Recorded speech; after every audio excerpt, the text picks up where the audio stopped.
I'm really happy today to have our third annual Area Studies collaborating with the School of Foreign Service, providing a service to the School of Foreign Service in our workshop program here.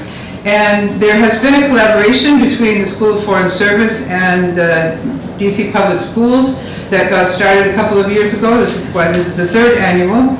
And it takes advantage of the expertise of the School of Foreign Service faculty across the global sphere, the various centers, African Studies and Latin American Studies and East European and all of those. And while we first started out collaborating with Theodore Roosevelt High School with its global focus, we were able to move on due to the energetic plans of the person I'm going to introduce now, who is Domina Marquez. She is the DC Public Schools Global Studies Manager and member of the DCPS Global Education Team. As DCPS Global Studies Manager, she created, refined, and supports global program models at over a dozen school sites. Ms. Marquez has facilitated school programs with over 60 global partners, started a Global Curriculum Fellowship, which we're rolling out here today, to design content for 6 global electives offered district-wide, and launched the Global Scholar Certificate with its inaugural recipient cohort in the spring of 2018. A Teach for America alumna with 5 years experience teaching in public and charter schools, Ms. Marquez is deeply driven to end educational inequity. As an immigrant from Uruguay who holds 3 citizenships and speaks 4 languages, Ms. Marquez believes every district has responsibility to provide global educational opportunities for all to build students' global competence. She holds a BA in International Affairs from George Washington University and an MS in Education from Johns Hopkins. I just learned that about you with the languages. But it shows in the work and the input and the energy that she brings to it, and what we are able to roll out today are several courses for electives that are usually, as you all know, in school districts kind of orphans. You might get it handed to you on August 15th or even 25th, and you kind of do the best you can. I know one of the people, Paul Moose, who comes here frequently, Kevin Moose, his colleague got sick and had to take leave, and it was Sunday night, and he got it on Monday morning, and he called us up and said, help! So what we have here now are going to be some courses, course syllabi that you can critique. We're going to make them available ultimately nationally. So without further ado, Zemena.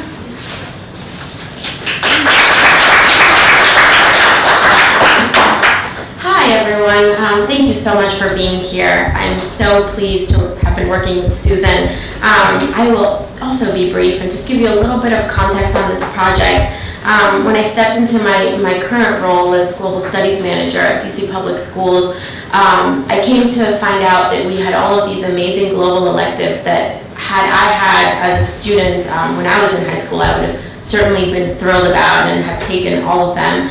And I started to go through these titles, and we had, electives on every region. We had electives on thematic topics like world religions, and I was really excited by that. And I started to ask, what gets covered in these courses? How do we offer them? What schools offer them? And what I came to find out was that aside from just having them be offered, we didn't have much else other than kind of a course description. And I thought, what a missed opportunity to really build up our resources and make sure that those courses are not only being offered, but that they're super high quality and something students will be really excited about.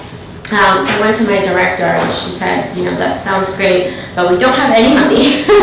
So I said, no problem, I will find a partner for this. So I started working with Susan, and we had been working with the center for a while and talking about these courses and bringing the professors into the fold, but we hadn't been able to get something sort of concretely produced. And so I said, we have teachers, and we have teachers that will be passionate about this if we bring it to them. So that is how the Global Curriculum Fellowship was born, really just out of an idea and a need that I saw. And so I was so thrilled that Susan was very excited to work with me on this project. She really facilitated the connection to the professors and was able to support with our review process because we really wanted to make sure we had experts at the table when we were writing this curriculum. So we brought our teachers together, and you have some of them here. They're going to talk about the courses they worked on. We worked on some regional courses, specifically African Studies, Middle East Studies, and Latin American Studies. Latin American Studies and African Studies are still in the works, so those are not completed, but Corey's here today to talk about Middle East Studies. And then we had 4 thematic courses: Model UN, World Religions, Global Perspectives, and World Problems. And those, we have some folks here today to speak about some of those. What you have in your folders today are some samples of these units. Now you'll notice that there's a lot of links that you obviously cannot access from the paper forms, but you also have a form that you can fill out with your information. Before the end of today, please leave us with your email address and any feedback you have so that we can follow up via email with digital access to all of our courses. But thank you so much again for being here. I'm so excited to hear about our courses from the folks who wrote them and who worked on them, and I'm so excited to hear from the professors who have been advising us along the way. So thank you so much.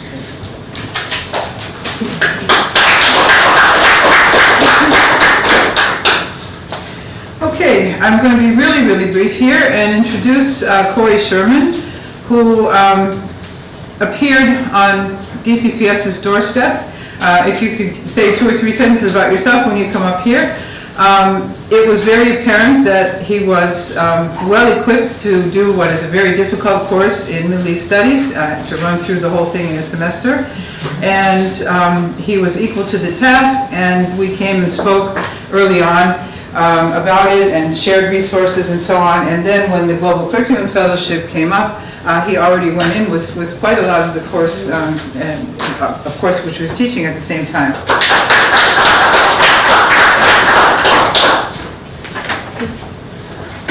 Hello, everyone. A quick introduction, maybe, of yourself. Thank you all for being here. Let me just get my timer going here. My name is Corey Sherman. I am formerly of Theodore Roosevelt High School, and also formerly of Chobe Rosemary Hall, an independent school in Connecticut. That's where I did my teaching. I am a Georgetown alum and studied international politics, and I got my certificate here in Jewish civilization. And then in between teaching jobs, I went to Oxford to study Middle East Studies, where I got quite interested in developing curricula for high schoolers, and that's sort of where I am. And I'm now a union organizer, or I will be starting on Monday. And it's really a pleasure. It's really a pleasure to be here. I need to thank Georgetown University, SFS, and CCAS for their support, and especially to Susan Douglas and Fita Adderley, who both really helped me polish up this curriculum. I also want to thank Ximena and Julian Hipkins from Roosevelt and the social studies team, Donna, Jason, and Scott, for their support in this process. So to begin, I want to throw out a question to the group. It's a student-facing question in the first unit, but it also is what I think the most important question in the discipline of Middle East Studies. And that is, what is Middle East Studies? So why don't we just take a minute to popcorn out some answers to this question. There's no right or wrong answer to this question. As I said, it's very important to the discipline. There are multiple interpretations of this. So just go ahead, popcorn out. Middle East Studies culture? Mm-hmm. That's right. Yeah. I think the historical perspective, the Hajj or whatever it was in 635, Muhammad, and then the whole explosion of the Islamic empire and the culture that went with that sort of covered the Middle East is a very important thing to understand, and is a big gap generally in our educational system. That's right. Anyone else? Any other thoughts? I'm a geography teacher, and Okay. we use place characteristics Mhm. to define both similarities and differences, and then speak from that point. Okay. Other thoughts? All valid answers, all great answers, all definitely a part of what studying the Middle East is about. I think that's, yeah, go ahead. One other thing that I think is very important is the recent historical perspective. The transition from the Ottoman Empire to, well, the mess we have today. Right.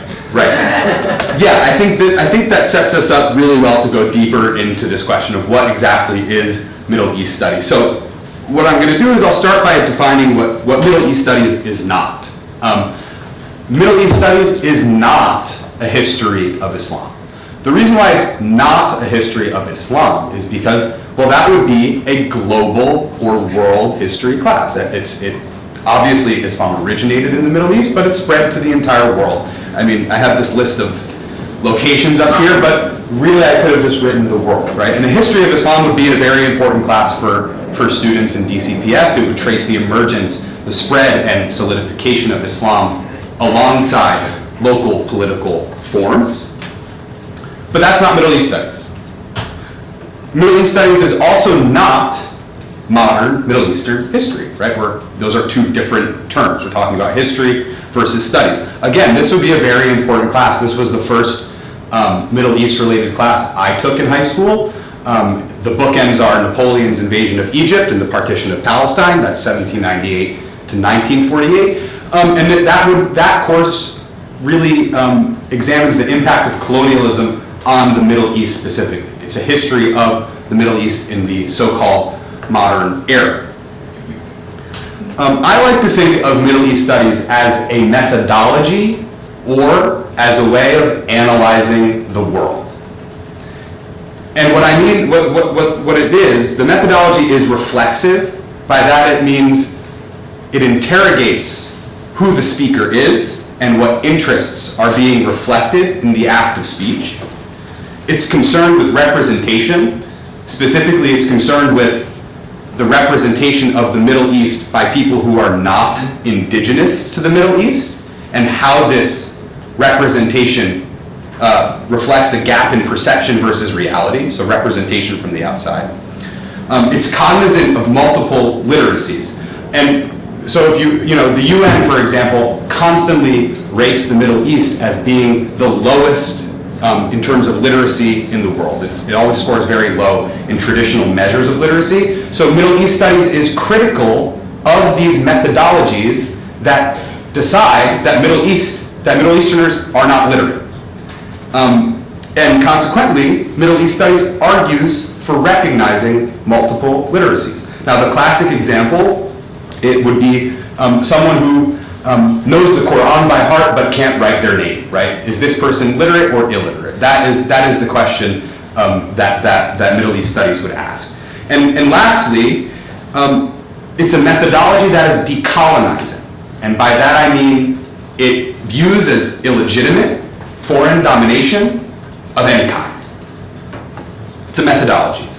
When I set out to make this course and when I taught it at Roosevelt last year, my mission was to teach students this methodology. In what remains of my time here, I will offer snapshots into each of the 3 units of the course. And my hope is that you will see evidence of this methodology in the snapshots. And at the end, I'll be glad to answer any questions or hear your concerns and see what's being left out. Unit 1 introduces students to the issues associated with the representation of the Middle East by outsiders. We begin this discussion in the class by engaging a popular Disney song, Arabian Nights, which is from Aladdin, and that's, I guess, being made into a live action movie now, I'm told. I chose this song for students because it encapsulates how representations of the Middle East from the outside conform or adhere to pre-existing stereotypes and supremacist ideas about the West versus the Middle East. Maybe many of you remember the lyrics to this song. It portrays Middle Easterners as camel riding, desert dwelling, sex crazed, and they literally call them barbarians. The line, it's barbaric, but hey, it's home. Right? Now, one can make the argument, and many of my students made this argument, that it's just a film, it's just a song. But what I ask students to do when they make this argument is to consider whether the stereotypes that exist about Middle Easterners exist for other colonized or formerly colonized people. And almost without fail, students identify two similarities. What similarities do we think that is? Let me guess, the Africans. Well, any colonized or formerly colonized people, what cliches are common, let's say, across border? Uncivilized. Uncivilized, barbaric, driven by sex, violent, right. Right. So, Third world.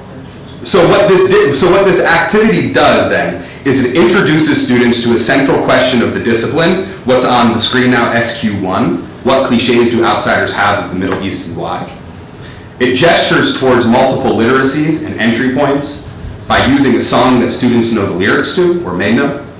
It asks them to analyze these lyrics and take a stance on the lyrics. Both stances are valid. They both exist in the discipline of Middle East studies. That is, it's just a film or it's part of a larger system of oppression. But we problematize the stances by asking the students to apply their analytical lens to themselves. Is this relevant to them? And oftentimes it is. If Unit 1, how's the image? That's pretty good. Unit 1 and the Arabian Nights activity finds that Middle Easterners are othered in gendered and sexualized ways. So to unpack this, the longest unit in the course, it runs 16 class days at a minimum, is on gender and family. The question that frames this unit is, what are the sources of gender inequities? And we ask that question to encourage students to apply their analyses to their own cultures and their own communities. This is meant to be an opportunity for students to critique gender inequities across borders, not simply bash, for example, how men in the Middle East treat women. What I found when I studied this a little bit in grad school, feminist theory as it relates to the Middle East, and what I'm trying to infuse into this course is that in the Middle East, there are two broad sources of gender inequities. There is local forms of patriarchy, and by that I mean sexism that is at once culturally specific and also exists everywhere, local forms of patriarchy. And the other source of gender hierarchies or inequities is colonialism. So over the course of this unit, which zeroes in on Iran and Egypt, students need to consider how local patriarchy and foreign domination impact women, and how women in these countries resist both of these factors. For my snapshot into this unit, I chose this cartoon by Alexander Sarukhan, an Armenian Egyptian artist. Does anyone want to take a crack at deciphering what this is representing? I think the place to start would be right there. Is that the ballot? That's the ballot box, right? And so what's going on in this So image? women are stopped from voting. Suffrage in Egypt. Right, yes, exactly. I shouldn't have put that there. Yes, the women are being prevented from voting and the men are allowed to vote. This depicts a situation that existed in Egypt between 1922 and 1952, where men were allowed to vote, but women were not allowed to vote. When I use this image, I use a global thinking routine with the students. I use See, Think, Wonder, which enables them to explain what is happening in the picture, even though the captions and the title are in Arabic. I do translate for them too, and I'll say a little bit more about that in a minute. I think the discourse that's put forward in this image is pretty straightforward. Women are educated, civic-minded, refined, and modern, whereas men are ignorant and sloppy. Consequently, women should be allowed to vote. In the course of using this with students, though, two concerns come up with the image. One issue is that the cartoon is not necessarily tolerant. Most of the men are portrayed as farmers or villagers, and by depicting male voters as, let's say, silly villagers, the artist might be suggesting that they should not be allowed to vote, while women who are modern should be allowed to vote. Indeed, once we translate this caption right here, you'll find that the man with the chicken coop on his head is saying that he has no idea why the government brought him there.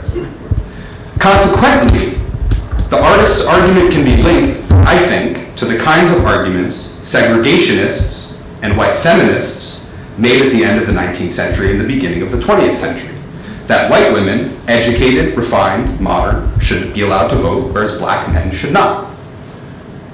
Another issue with this image is that it represents another instance of a man speaking for the needs of a woman and representing women along narrow lines of femininity. Just take a look at the depiction of the image, of the depiction of women in the image. So what makes this image a useful one is that it gets students talking about not only what is in the image, but also what is wrong with the image. What shortcomings come up as a result of this image. So we build on the critiques of this image over the course of the unit by reading texts that are written almost exclusively by Egyptian and Iranian women. The unit is on Egypt and Iran specifically. So through these women, students learn how to critique representations of women in the Middle East as being without agency. A common, I think, misconception in our culture today. Lastly, I want to highlight the conclusion of the third unit, which is on Israel, Palestine, and the US. After learning the competing narratives of Zionists and Palestinians, competing historical narratives, and analyzing international efforts to arbitrate between the two parties, this unit zeroes in on the relevance of Palestine to American politics. What I'm aiming for in this unit is a civics lesson embedded within a discussion of Middle Eastern history, culture, and politics. I approach that with BDS, the movement to boycott, divest from, and sanction the state of Israel. Students have to read for themselves the call to boycott and assess what it asks for. Zionists or supporters of Israel today would say that the call to boycott is a veiled way of calling for the destruction of the state of Israel, and consequently, they label it as anti-Semitic. Supporters of the boycott take a very different view. They want Israel to be held accountable for human rights abuses. And these are obviously two very different opinions. So students not only read the call, but they have access to a video produced by another DCPS partner, the Pulitzer Center. They partnered with PBS to do about a 7 or 8 minute look at what BDS is. And there's also a list on the syllabus of outside speakers that teachers can invite into their classroom. Just to list a few of them that are here in DC, the ACLU, Jewish Voices for Peace, Black Lives Matter, there are many, many, many organizations that are related to the Middle East and not related to the Middle East that are taking an interest in the question of BDS. And I'll explain a little bit more about that in a second. In the end, students have to take a position on the boycott. That's the assessment on the screen. And I want to just point out that it's more complex than saying I support the boycott or I don't support the boycott. Some people support the boycott,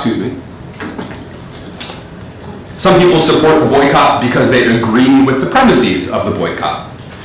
Some people oppose the boycott because they identify with a special relationship that exists between the United States and Israel. Some people support the right of individuals to boycott without supporting the boycott itself. And some people oppose BDS even if they oppose Zionism in the state of Israel, because if you look at the history of American sanctions in the Middle East, for example, in places like Iran and Iraq, they lead to economic deprivation and death for all people, not just people who may have different politics. This may seem like current events to some people, but I'm willing to bet that this issue remains in American courts and American politics for many years to come. 25 states at the moment have anti-BDS laws in place, including Maryland and Virginia, so it's very much a local issue.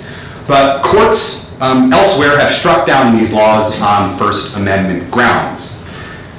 There's nothing yet on the books in DC about BDS, anti or pro, but Metro PD does conduct annual training exercises with Israeli security forces, and this is something that local and national activists have been pushing against, and They've had some success. For example, the education chair on DC City Council, David Grosso, came out against this exchange, as it were.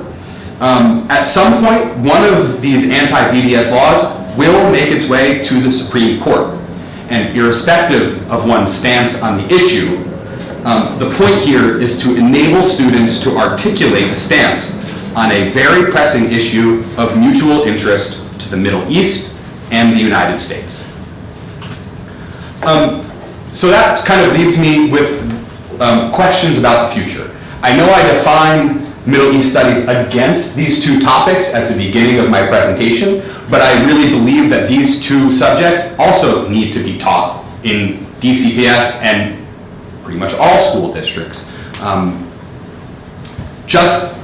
If we look at just Israel, Egypt, and Saudi Arabia, how many taxpayer dollars are spent per day? I think in Israel, it's something like $8 million of taxpayer dollars per day go to the Israeli army. So this is a domestic issue, the Middle East. So studying the history of Islam and studying modern Middle Eastern history would be very important alongside a Middle East studies curriculum.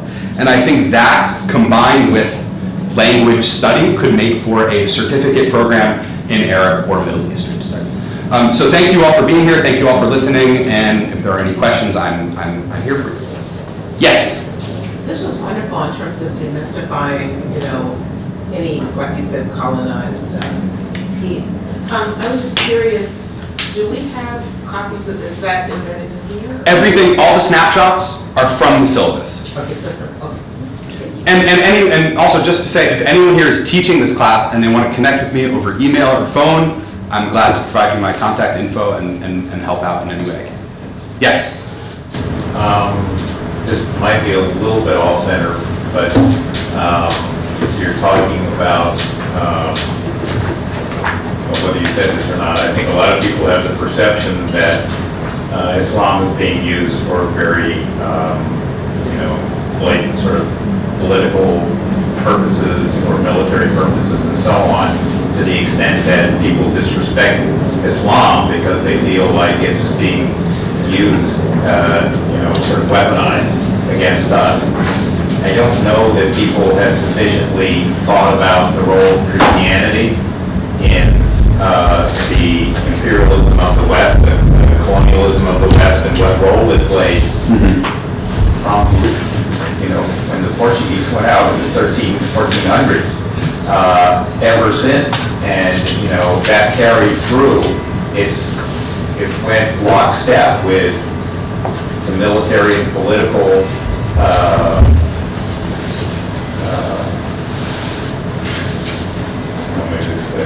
aggression, if you want to call it that, against the rest of the world. And that, I think that maybe some, sort of self-reflection there might provide some balance about, how this, maybe restore people's respect for religion a little bit. For sure, and that's definitely a part of the curriculum. I know I define Middle East studies against these two topics, but both of these topics are embedded within the curriculum because you need to have an understanding of and a respect for not only Islam but all religions in order to study Middle East studies, and the same goes for history. And as your point on self-reflection, that's crucial to this course and to the methodology of Middle East studies. That's a lot of what you're doing is, right? Yeah. Getting people to look at themselves. That's what I'm trying for, yeah. So you do have older students. Do you still find that, and we're a pretty international region, DC, the DMV, that almost it would take 1 to 2 days to break down all of the false narrative that Americans have to get through just to understand truth and reality?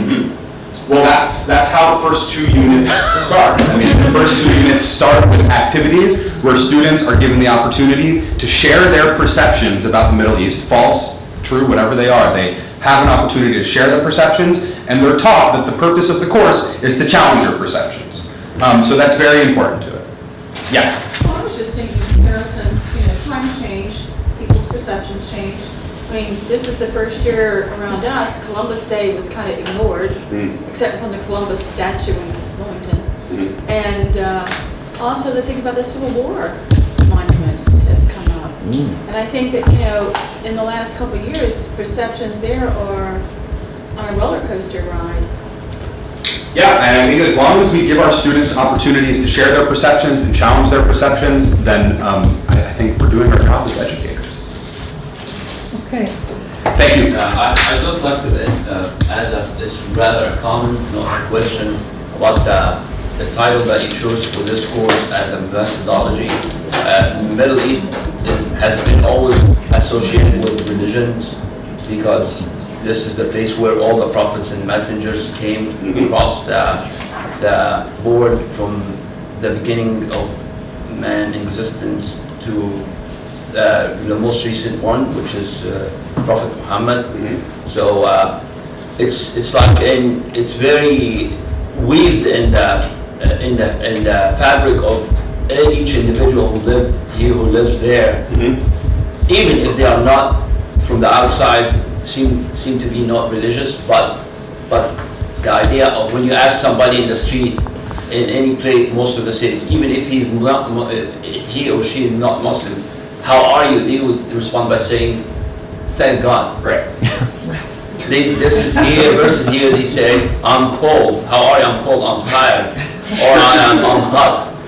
So this is just it's just a comment to kind of consider that we cannot disconnect when we talk about Middle East as a methodology. For sure. And ignore totally the idea that this is the place where guidance for humanity came at some point, and not at some point, at a long period of history. Then the science and the knowledge and all that now is kind of monopolized, or the Mecca of it is in the Western world, and the Middle East now is kind of just a thought to be considered. And I'll just say quickly before I get off the stand, that's part of the course. I mean, teaching the relationship between the three monotheistic faiths to the Middle East is basically, I think, is one of the first lessons in the course.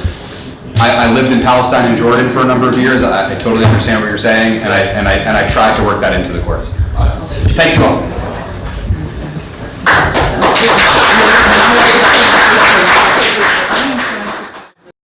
So Kim and Brittany worked together. This was a Georgetown and DCPS collaboration, which part of this Global Curriculum Fellowship was in fact student researchers who were volunteering to come in, and we're hoping to provide those who were there also a stipend from our work, and anyone who's not in DCPS, Georgetown is filling in, because the MENA also did find some money to give them, and I think that's really emblematic of what needs to happen, is to give teachers support for the work that they put in. It's not just all about heart, right? So that's, I think, another really innovative part of this thing. So I'd like to introduce then to you Kim Stalnaker and Brittany Fried, and introduce yourself briefly, please.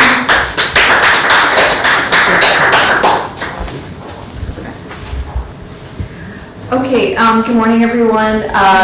Brittany and I worked together on the Global Perspectives course. It was really fun for us to work together because I'm a DC public school teacher and she's a student at Georgetown, and it's just refreshing to get both perspectives. It's really fun for me to step out of the teacher role and hear Brittany's expertise. So my name is Kim Stalnaker. I teach at McKinley Technology High School for the last 2 years, and then I also taught at Eastern Senior High School on Capitol Hill. I've been teaching in DC public and charter schools for over 15 years now. But I have a real love for international relations.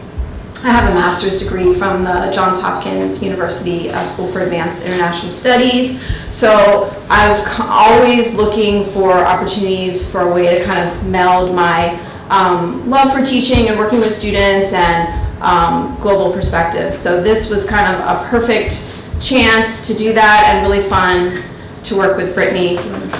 Absolutely. So good morning. My name is Brittany, and I'm a senior this year at Georgetown University in the School of Foreign Service. and I'm a regional comparative studies major with also a certificate in Jewish civilization.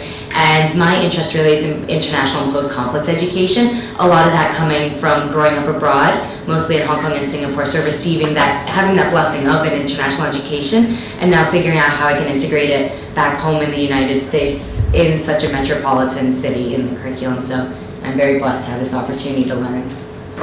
So I just really loved how Corey started. We did not think of that, but we thought, ooh, let's do that too. So since the course is Global Perspectives, just also shouting out what comes to mind when you think of Global Perspectives, because this is a very broad concept.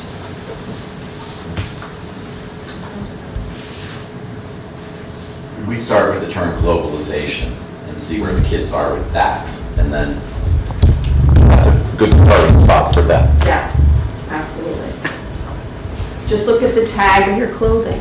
Yeah. Where everything Yeah, you where's wear and everything own from? comes from. Yeah, it's a fun task. I think that also brings the idea of connectivity that we all experiencing through technology, and the idea of global citizenship or the international village.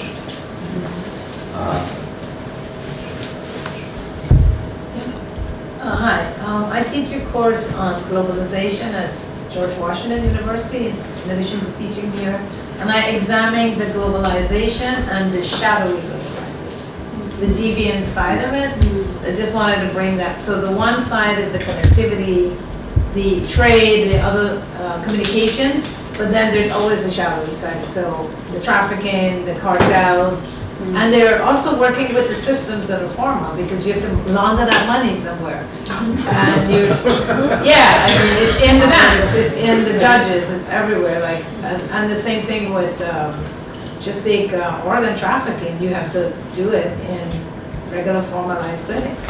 Right? It's just like putting it out there. There's that shadowy side of it.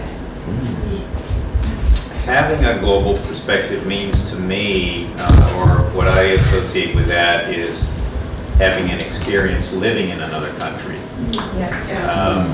And that's not an opportunity necessarily that many of us in the United States have, but some of us have had that.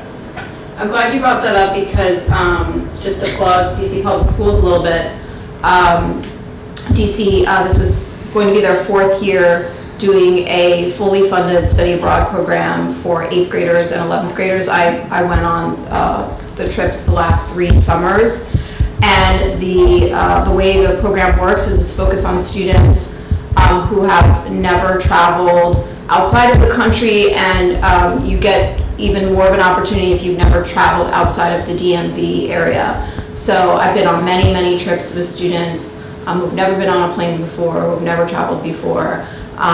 So that is just a really, really amazing program, and I think there's really no other school system in the country that's offering that completely free. So that's just a great thing that's happening in DC. I just want to comment that what I heard when I was in a meeting where that was discussed was that they said, we're going to even buy them a suitcase if we have to. I mean, that is... Oh yeah, I spent time running around the city collecting suitcases for my first trip. Yeah.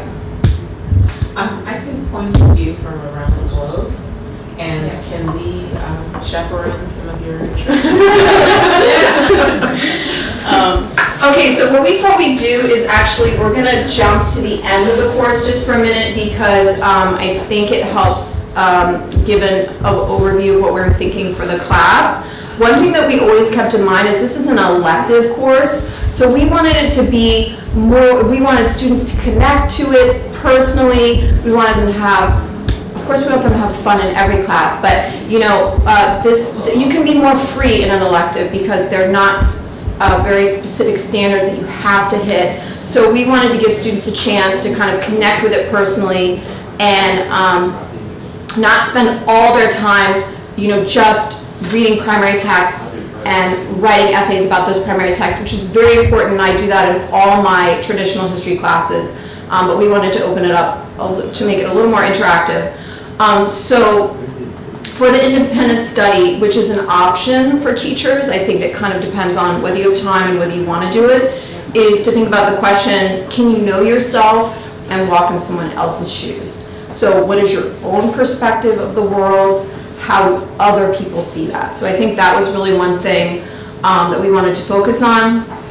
And those big ideas we got from the Asia Society, what is global competence? And so kind of the first investigating the world, then recognizing not only your own perspective, but the perspective of others, communicating those ideas, and then taking action. So we wanted students at the end of the course to pick something that's personally important to them, to research that issue globally, and then to gather information on how it impacts other people in the world, write a speech, take a stance about what they think should be done, and then also try to understand what are other people's perspective on that same issue. So that's kind of how we hoped to end the course. And the other thing that we thought about is asking students to pick a country or region that they focus on for the entire course. So then, and also occasionally group them in their regional groups,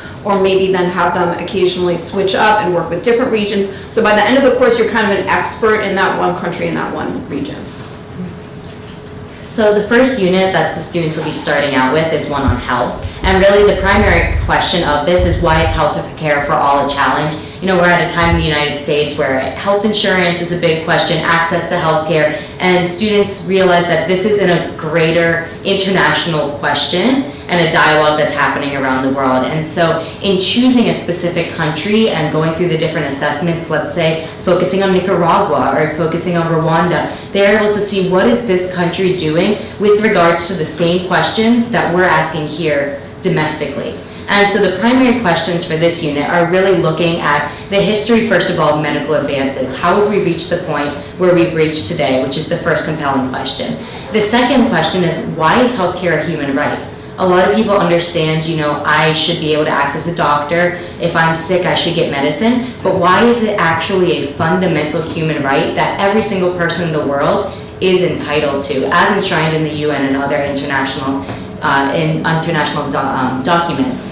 In addition to this, yeah, we should have the right to healthcare, but why is that a challenge? What are other questions that are coming up internationally that can be solved by really doing a deep dive of saying, maybe what is legislation that's been enacted in the country that I'm focusing on? Or what are different policies that they've enacted? Or something that's saying, you know, this is the deficiency in an international system that we're not facing here in the US, but someone else is in another country, another city. So basically, the ultimate unit performance task of this first unit on healthcare is the students are pretending they're presenting to a high-level United Nations board member or stakeholder, and what they're saying is they're giving a full update on healthcare in their chosen country. They're saying, this is what we're doing well, these are the challenges we face, these are advancements we've come up with in the past that need to be shared by the world, and you know, this is where we don't have the funding to allocate when there's an Ebola breakout or something like that. So getting a really good understanding of inside a country.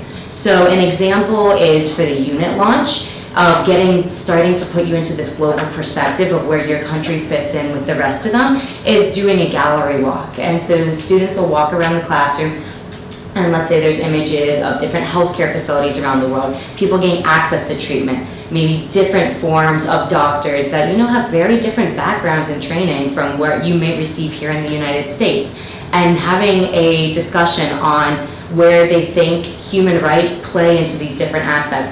Do they at first believe that someone who maybe didn't get a medical degree from Harvard or from Johns Hopkins or something like this, are they able to really uphold this idea of human rights in healthcare around the world? And so getting a global perspective before jumping into the specifics. Another unit, the second unit, is on the environment. And the look here at the environment is sustainability. That's a really hot topic right now that students usually are interested in. They're told recycle, this and that, but it feels like a very small piece in a much bigger global question and picture. And so the first question is really looking actually at environmental disasters and how that affects the global stage. And really talking about, when you have an environmental disaster, a lot of countries are at the mercy of the international system. Who's providing alleviation? Who's providing aid? What do they have already in their backup in their reservoirs to be able to pay. For instance, like when something happens to Haiti or Puerto Rico, what is happening because of these disasters? So really looking here in the international system, how are people, environmental impacts, how are they affected actually by other countries and other people around the world and their perceptions of them and their care? Do these include natural disasters? that Yeah, can take out natural, countries? exactly. And so the next question is looking at what are technological, and the final question is looking at technological innovations, because that's something of interest to students. And you know, how have we reached the point here? How did we get to solar panels? How did we get to wind? Are these effective? Is nuclear effective? Things such as this. So they're doing self-exploration in areas of technology that they're seeing on top of the ICC here. It's all solar panels. Is this working? Learning in your daily life what you're seeing and how this applies to one country. So again, in that focus country that the students have chosen, like I was saying earlier, Nicaragua, Rwanda, something like that, they then are looking at specifically what environmental policies they are implementing, how they've been impacted by natural disasters, and ultimately the unit performance task is if you have a number of students, let's say that have chosen countries in sub-Saharan Africa or in Southeast Asia, they come together and they design a little environmental treaty and say, in our region, we've individually seen that these are the challenges we found based on the environment and impact, and this is how we think as a region we would be able to work together as countries to mitigate it. These are high-level ideas, but it's really an innovative way for students to get an idea of how the international system works, an introduction to looking at laws and policy and treaty, as well as the integration of technology. And a sample assessment for a formative assessment was students would have a chance to write a quote-unquote draft law. So using creativity, using innovation to say, this is my country, and you know, they're really experiencing a lot of challenges with drought. How can I look at other countries that have mitigated challenges from drought, and how have they done that? How would that look like in a law that can affect an entire country? So that's one example of a sample assessment for this unit. Okay, so this class has 4 units total. The third unit focuses on migration. And so we try to come up with questions that are student-friendly, that grabs the student's attention. So just basically asking, how does the movement of people change the world? And first is talking about the first early human migrations, and then what are the impacts of those migrations. So once again, we're really trying to get students to become that expert in that one country. So they're going to write a policy brief related to migration, but then we also wanted, I think some of you brought this up in your responses, we want them to think about not the country leader, just the country leaders and who's in charge, but include 2 letters of response. So how is this impacting the migrant? How is this impacting those members who were left behind, who did not migrate? So trying to get those multiple perspectives. So just to highlight one sample assessment, this is for that first compelling question, why do humans migrate and why did the first humans migrate? There's a really great resource where students can access this map, and then you can click on various different areas of migration, and when you click on it, this pops up where it gives you more specific information. So the idea is that you're going to create an illustrated map and then annotate that map for one early human migration and then one historical. So they're going to look at both, and we want them to include physical features, statistics. One of the things that they do in one of the lessons is how do historians know how people migrate?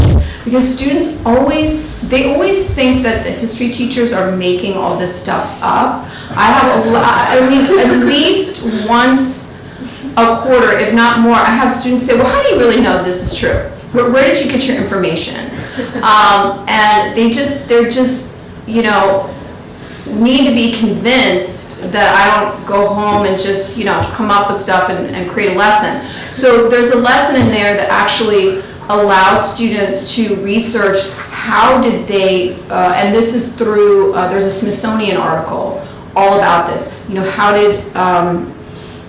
was this research done and how did they identify these early migrations? The very last unit is on international relations. We thought this was a really student-friendly question. Why do countries have friends, enemies, and associates? And students will even use that word associate, like, oh, they're not really my friend, they're kind of more like my associate. And I think it's something that students can relate to. So first looking at historical events, how they've impacted international relations, and then looking at why do countries sometimes cooperate with each other and why do they sometimes compete with each other. And then getting into the globalization piece, how that's changed international trade and commerce. So looking at, I think there is actually a lesson in there where students take a minute to kind of peek at their collar and, the tag in their backpack to see where all the things they're wearing and own and have, where those come from. So the very last one, I haven't taught this, so I'm curious how it would go, but they're going to create a visual metaphor of the friends and enemies and associates of their chosen country. So, for example, they could choose, I think I gave a few examples in there. I got this from the Teachers Curriculum Institute. They might choose a soccer team, right? Who on the team, is your friend, your enemy, your associate? Or you might choose, I've seen one where it's a garden, right? So who are the roots? Who's playing the sun, providing the rain? So it's kind of a cool way. It's really complex, so I'm curious how it would go, but I think it's an interesting way for students to think about it. So this is a sample activity for a lesson, how students compete and cooperate with each other. So once again, they're becoming the expert in their one country. Now we're going to put them into regions, and they're going to identify the international organization that best represents their country. And then the teacher is going to provide some international scenarios. And the students have to decide not only how would your international organization respond to that scenario, but they have to decide which other international organizations and countries do you want to work with. Because you may not be responding to every scenario. So I think that's some critical thinking for the students, is which other international organization do I want to work with and why? And then they have to come up with a solution to that particular scenario. If the teacher has time as an extension, students can research, because the teacher should give real life scenarios, the students can research what did that country actually do and how does that compare to what your group came up with. And so here I listed some organizations, the African Union, the Organization of American States, and some other organizations that the students might work with. Okay, so those are our 4 units. We already went at the very beginning over the independent study option that then students can do at the end of the course, time permitting, right? Because this is just a semester course, so we're not sure, and every school is different. We always like to remember when we're creating curriculum. I'm in an application school. I used to work at a comprehensive high school. These are very different situations. Like Corey said, sometimes you're teaching younger students, sometimes you're teaching older students. So you need to make the curriculum flexible for the teacher to kind of be able to dip in, use some options, and if they really need, that to increase the rigor or add more, that those are in the curriculum for them.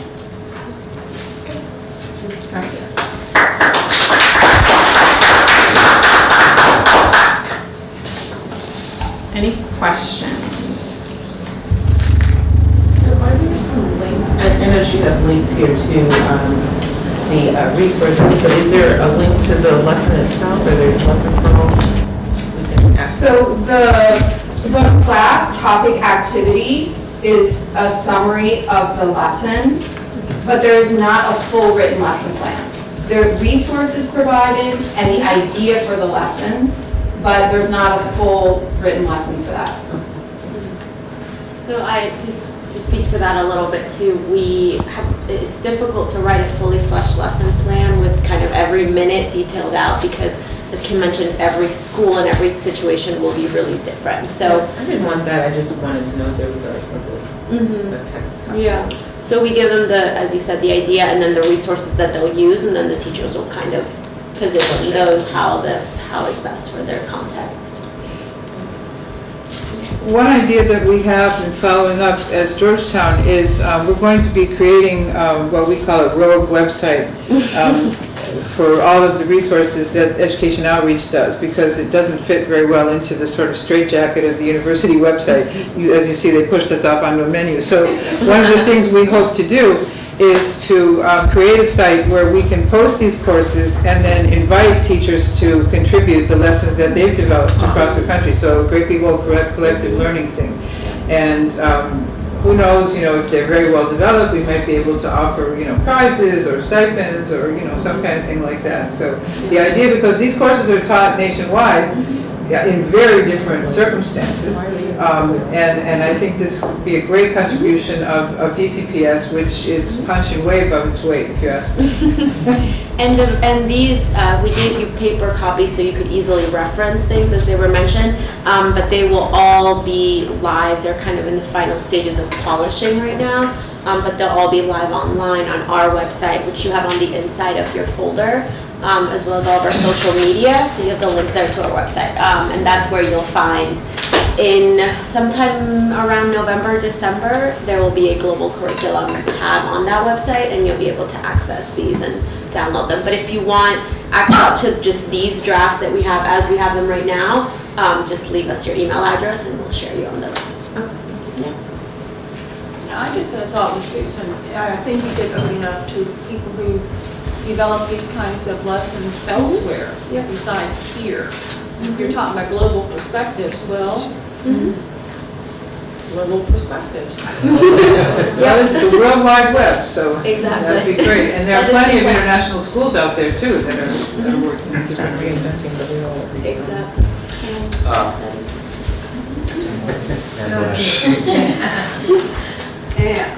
I'm teaching Arabic as a foreign language at the public school system, and to be honest, I like whatever you introduced. I have many ideas to have it in my classroom. When I have level 4, be more outside, talk about the community and the globe and their future.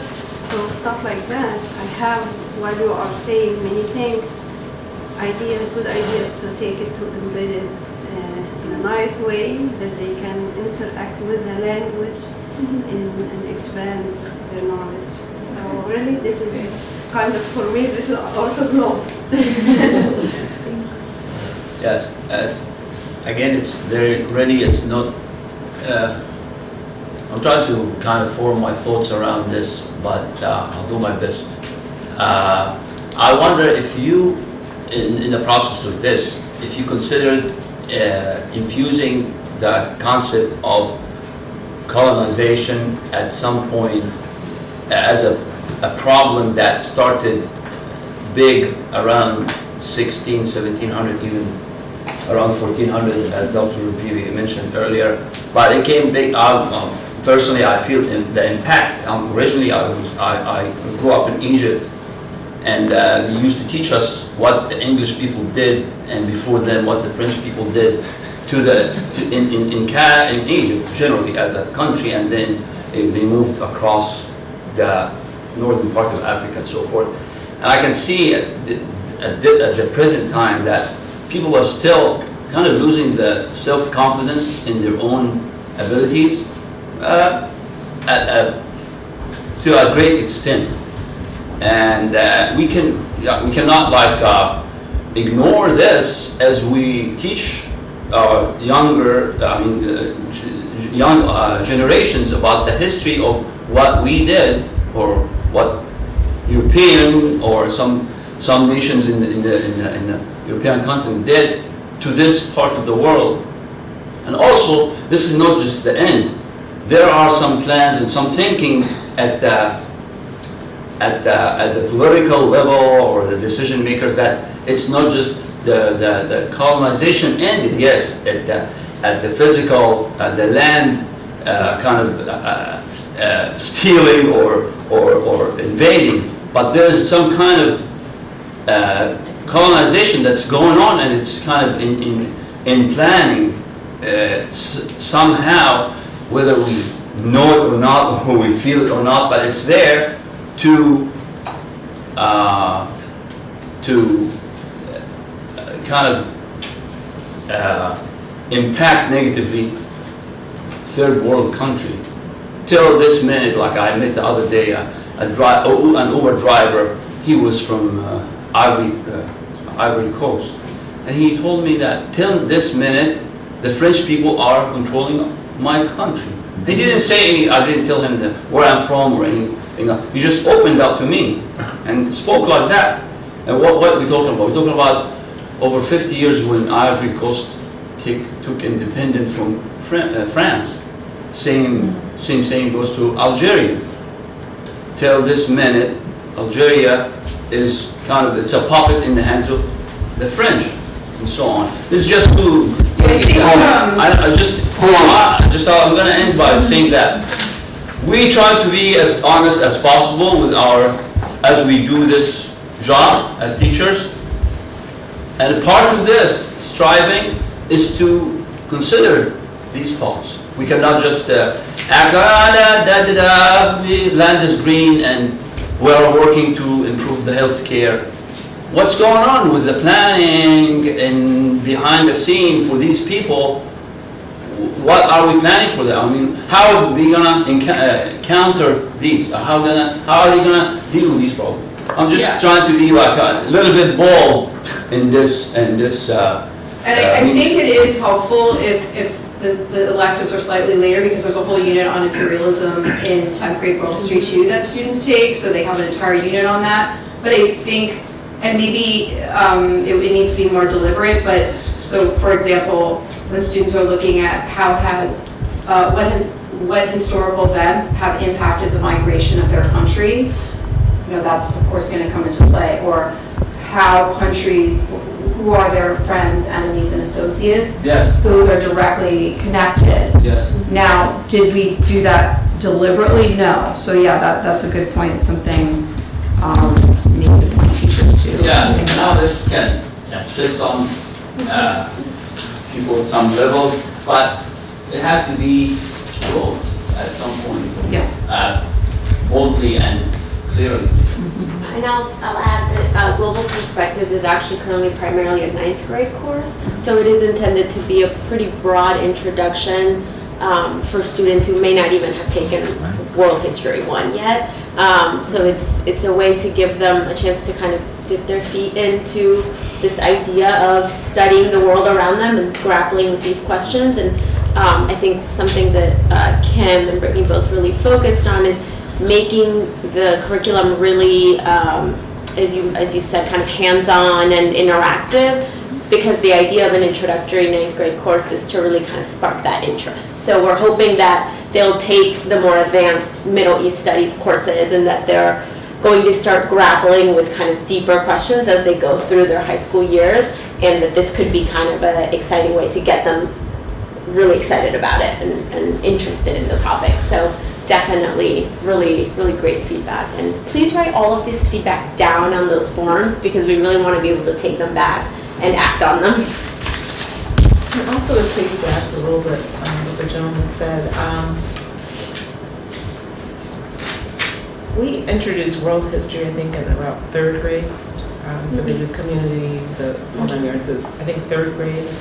And wouldn't it be nice if their first introduction is not 9th grade or 10th, 11th, 12th grade, but really, I mean, we formulate those stereotypes early on, and so I think to dispel or demystify some of these confusions, I think we need to start a little earlier. I mean, we're on the precipice. We're the nation's capital. We have things, going in and out. We have embassies on, every street. You know what I mean? I think we're starting late.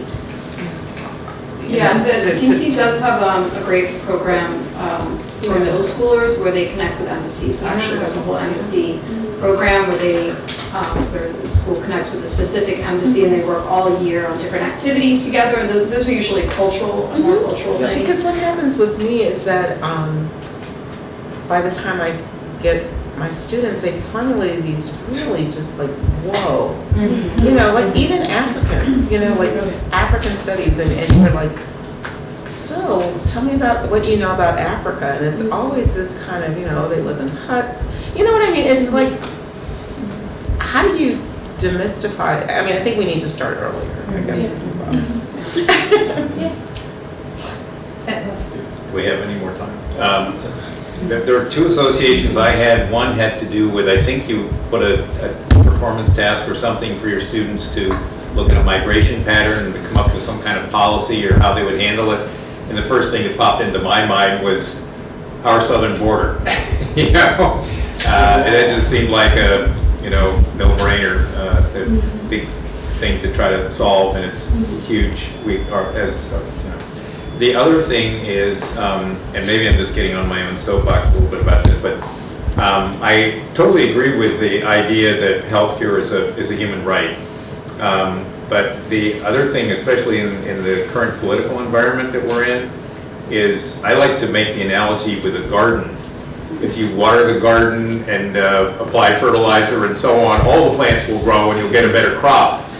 If we don't do that to human beings across the board, we won't get a good crop out of our society.